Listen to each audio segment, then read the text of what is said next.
Palestinian Authority President Mahmoud Abbas' political future is in question as signs point to growing discontent among Palestinians, with many of them saying they want him to step down. As Linda Gretstein reports from the West Bank town of Ramallah, the Palestinian leader's popularity is dipping despite his efforts to work with the Israelis to improve conditions for Palestinians in the occupied West Bank. Palestinian President Mahmoud Abbas is struggling for his political survival, as polls show that about 80% of Palestinians surveyed indicate they want him to resign. His popularity did not improve after his recent meeting with Israeli Defense Minister Benny Gantz, when Israel announced gestures to ease Palestinian living conditions.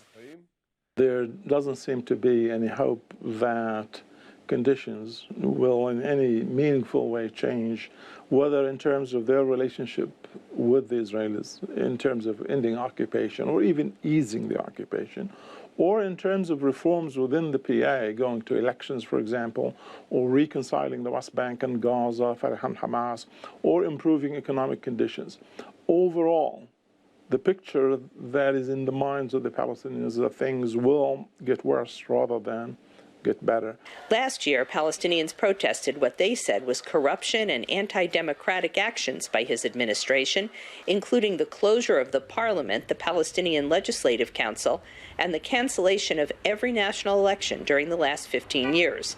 They blame Mahmoud Abbas. That his rule over the last decade has become more and more authoritarian, that there is no independence for the judiciary, that there is no free press, that civil society is being constrained, and that for all of this, the reason he's doing all of this is because he wants to stay in power.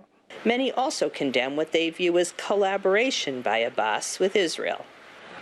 Under President Mahmoud Abbas, the political relationship with the state of Israel and negotiations has totally stopped. And now the PA's role is basically providing security services to the state of Israel. Now, this on the short side might be a good thing for the state of Israel, but in the long run, it discredits the PA and the people's trust in the PA, and therefore it will lessen the ability of the PA to control, security-wise, the people. For Israel, Abbas has been a stabilizing force in the West Bank, where his security forces have helped to prevent dozens of Palestinian attacks. Israeli security officials say the only alternative to the Abbas government is Hamas, which they consider a terrorist organization.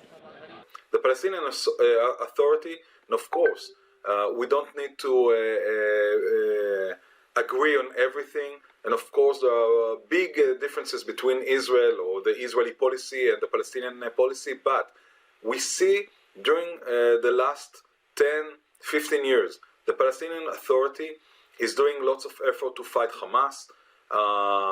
We can cooperate with them, so we need the Palestinian Authority to be stronger. Observers, in fact, say the Palestinian Authority is in a position of weakness because it is facing an economic crisis. They believe Abbas had no choice but to talk about economic aid after the Israelis refused to negotiate on the peace process.